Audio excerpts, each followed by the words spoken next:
Chief of U.S. Naval Operations ADM John Richardson said on Tuesday the U.S. and China will meet each other more and more on the high seas, after a Chinese warship came close to a U.S. ship in the disputed South China Sea. The Chinese vessel came within 45 yards of the USS Decatur during a freedom of navigation sail in late September, U.S. Vice President Mike Pence said this month. The U.S. mission was the latest attempt to counter what Washington sees as Beijing's efforts to limit freedom of navigation in the strategic waters, where Chinese, Japanese, and some Southeast Asian navies operate. China's aggression was on display this week, Pence said after the incident, vowing that the U.S. will not stand down. In the weeks since, a U.S. Navy research ship has visited Taiwan and 2 U.S. warships sailed through the Taiwan Strait. China considers Taiwan a breakaway province and has bolstered its presence around the island country. In mid-October, during a meeting with his Japanese and South Korean counterparts, Defense Secretary Jim Mattis said the U.S. and its partners in the region would continue to fly, sail, and operate wherever international law allows and our national interests demand. We cannot accept China's militarization of the South China Sea or any coercion in this region, he added. Data gathered by the U.S. Defense Department also shows Chinese ships have entered foreign exclusive economic zones, which can extend up to 230 miles from a country's coast, despite its own frequent protests about other countries doing that in areas claimed by Beijing.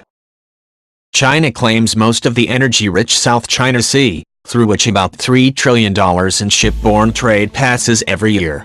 Neighbors Brunei, Malaysia, the Philippines, Taiwan, and Vietnam also have claims. In 2016, an international tribunal ruled against Chinese territorial claims in a case brought by Manila. China's Navy has also ventured farther afield in recent years. India has been tracking Chinese subs in the Indian Ocean since 2013. Chinese subs have also made port calls in Sri Lanka, a major issue for India, and in Karachi, Pakistan.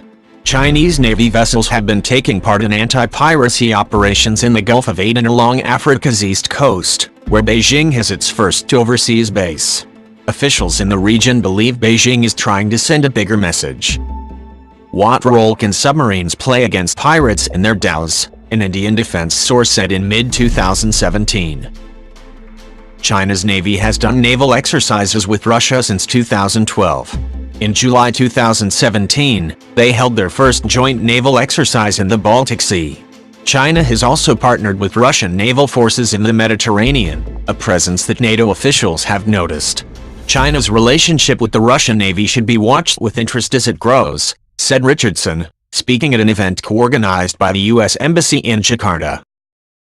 Beijing is not totally smitten on Moscow, however. During Russia's Vostok 2018 military exercises, in which thousands of Chinese ground and naval forces participated, China sent an uninvited surveillance ship to shadow Russian ships during the at-sea portion of the drills.